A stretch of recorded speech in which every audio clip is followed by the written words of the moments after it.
ఇంకా మరో అంశం, రాహుల్ గాంధీ ఈ మధ్యకాలంలో సంచలనాలు సృష్టిస్తున్నారు. అంటే ఎన్నికల విజయాల్లో కానీ లేదంటే ఆయన విధానాల్లో కానీ సంచలనాలు లేకుండా నరేంద్ర మోడీ కేంద్ర ప్రభుత్వం మీద కొన్ని అనుమానాలు రేకెత్తించడం ద్వారా ప్రజల్లో కొంత సంచలనం కలిగించడానికి, ప్రజల్లో కొంత ఆలోచన రేకెత్తించడానికి, అదే సందర్భంలో పార్టీ పరమైనటువంటి కాంగ్రెస్ పరమైనటువంటి వైఫల్యాలని తక్కువ చేసి చూపిస్తూ దానికి ఏదో కారణాలు ఉన్నాయి, వేరే కారణాలు ఉన్నాయి, రాజ్యాంగ వ్యవస్థల్ని నరేంద్ర మోడీ ప్రభుత్వం నియంత్రిస్తోంది, అయితే ఆ నియంత్రణ వల్ల మాత్రమే బీజేపీ నెగ్గుతోంది అనేటటువంటి భావాన్ని కలిగించడం. అంటే ఇది ఒక రకంగా చెప్పాలంటే కాంగ్రెస్ పార్టీకి, ఆ పార్టీలో ఉండేటటువంటి శ్రేణులకి మారల్ బూస్టప్ ఇవ్వడానికి చాలా పెద్ద ఎత్తున ప్రయత్నాలు చేస్తున్నారు రాహుల్ గాంధీ. ఈ మధ్యకాలంలో గడిచినటువంటి 10 రోజుల వ్యవధిలోనే ఆయన 2 సార్లు, ఇది రెండోసారి అంటే మోడీ దిగిపోతారు, ఏడాదిలో మోడీ దిగిపోతారు అని చెప్పేసి గతంలో ఒకసారి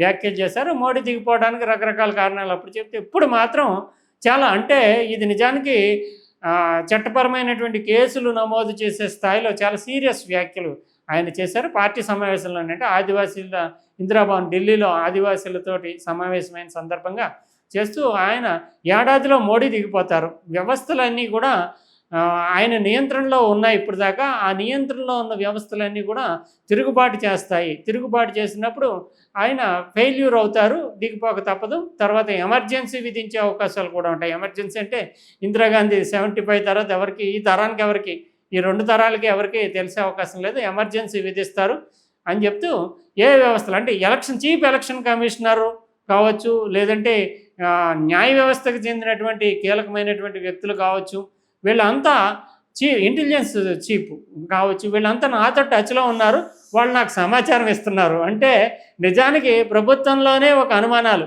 ఇదంతా వీళ్ళంతా సమాచారం ఇస్తున్నారన్నటువంటి సంగతి కూడా నరేంద్ర మోడీకి తెలుసు.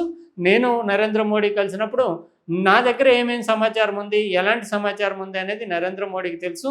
ఆ మేరకు ఆయనకి అవగాహన ఉంది. కానీ ఏడాది తర్వాత మాత్రం ఈ వ్యవస్థలన్నీ అసంతృప్తితో రగిలిపోతున్నాయి, తిరుగుబాటు చేస్తాయని చెప్తూ ఇక్కడ రాహుల్ గాంధీ చాలా వ్యూహాత్మకంగా, నిజానికి చీఫ్ ఎలక్షన్ కమిషనర్ మీద కాంగ్రెస్ పార్టీ ఇతరులు కలిసి అవిశ్వాస తీర్మానాన్ని ప్రవేశపెట్టారు. అదే చీఫ్ ఎలక్షన్ కమిషనర్ ఇప్పుడు నాకు సమాచారం ఇస్తున్నాడు, వ్యవస్థ ఎలక్షన్ కమిషన్ కూడా తట్టుకోలేమనుకుంటుంది, రిగ్గింగ్ జరుగుతుంది వ్యవస్థలో అని అంగీకరిస్తోంది, ఆ సమాచారం నాకు ఇస్తున్నారు, ఆయనే నాకు సమాచారం. మరి కాంగ్రెస్ పార్టీ ఎందుకు అవిశ్వాసాన్ని, అంతటి కీలకమైనటువంటి సమాచారం ఇచ్చేటటువంటి వ్యక్తిని మీద అవిశ్వాస తీర్మానాన్ని ఎందుకు ప్రవేశపెట్టారంటే అది లాజిక్ ఉండదు. కానీ ఈయన అనుమానాలు రేకెత్తించడానికి, వ్యవస్థలో కొంత నరేంద్ర మోడీకి అనుకూలంగా ఉన్నారు అనుకునేటటువంటి వాళ్ళలో నరేంద్ర మోడీ వర్సెస్ వాళ్ళు అన్నట్లుగా అనుమానాలు రేకెత్తించేటటువంటి ఒక స్ట్రాటజీ. ఎందుకంటే ఒక విషయాన్ని పదే పదే చెప్తే దానిని ప్రజలు, వ్యవస్థలు విశ్వసించక తప్పదనేది ఎప్పుడో నిరూపితమైనటువంటి గోబెల్స్ ప్రచారం అంటారు, హిట్లర్ కాలంలోనే నిరూపితమైనటువంటి సత్యం. దానిని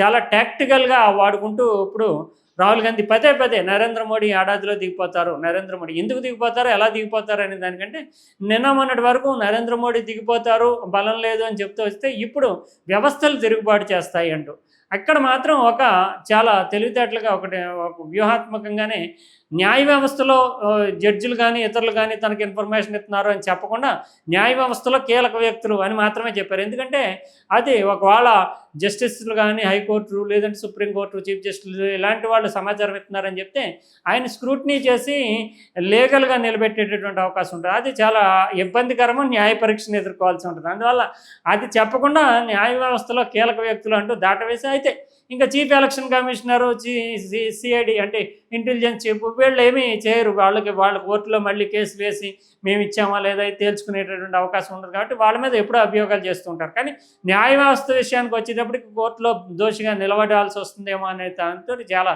జాగ్రత్తగా వ్యాఖ్యలు చేస్తూ ఇప్పుడు ఒక సంచలనం సృష్టించారు. అంటే ఇది పదే పదే చెప్పడం వల్ల మళ్ళీ కూడా ఆయన ఈ ఇష్యూని అలాగా ఉంచడానికి లేదంటే ప్రజల్లో చర్చలు పెట్టడానికి కంటిన్యూ చేసేటటువంటి సూచనలు కనిపిస్తున్నాయి. ఏడాదిలోపు మోదీ పదవి పోతుంది, కీలక వ్యవస్థల్లో అంతర్గత తిరుగుబాటు. కీలక వ్యవస్థలు అంటే ఈయన ప్రస్తావించిన వ్యవస్థలు ఏంటంటే ఎలక్షన్ కమిషన్ తిరుగుబాటు చేసేటటువంటి పరిస్థితి ఎంతవరకు ఉంటుంది ఎలక్షన్ కమిషన్లో అనేది మనకి తెలియదు. ఎందుకంటే ఎలక్షన్ కమిషన్ యొక్క ప్రక్రియ ఎంతవరకు అంటే ఎలక్షన్ నిర్వహించడము, ఎవరు ఎన్నికయ్యారో వాళ్ళకి సర్టిఫికేట్లు ఇవ్వడం, వాళ్ళు శాసనసభలు చట్టసభలకు వెళ్ళేటటువంటి దాంట్లో ప్రక్రియలో భాగమే తప్ప ఎలక్షన్ కమిషన్ తిరుగుబాటు వల్ల సమాజంలో అలజడి వచ్చేసేస్తుంది అనేది తెలీదు. తర్వాత సిఈసి ఇంటెలిజెన్స్ చీఫ్ న్యాయ వ్యవస్థలోని కీలక వ్యక్తులు నాతో టచ్లో ఉన్నారు.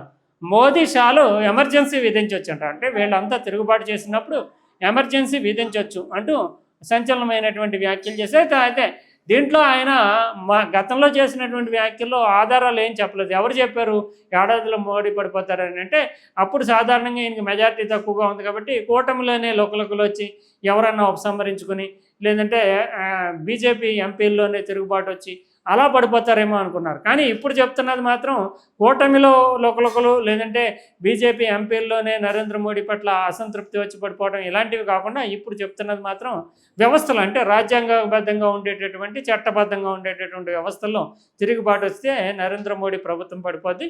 పడిపోయినప్పుడు దిగిపోతారా అంటే ఒక మోడీ షాలు మళ్ళీ ఎమర్జెన్సీ విధిస్తారు, అంటే ఇందిరాగాంధీ ఎమర్జెన్సీ విధించినట్లుగా విధిస్తారు అని. అంటే ఇక్కడ కొంత క్లారిటీ కావాల్సింది. రాహుల్ గాంధీ ఏం చెప్తున్నాడు, ఆయనకి స్పష్టత ఉందా? ఒకవేళ ఎమర్జెన్సీ విధిస్తే మళ్ళీ వాళ్ళే కొనసాగుతారు, ఏడాదిలో పడిపోతారు, ఎమర్జెన్సీ విధిస్తారని చెప్పడము. తర్వాత ఈ వ్యవస్థలు ఎలక్షన్ కమిషను, ఇంటెలిజెన్స్ చీఫ్లు, వీళ్ళు ప్రభుత్వాన్ని మార్చేసేటటువంటి శక్తి ఉంటుందా వాళ్ళకి?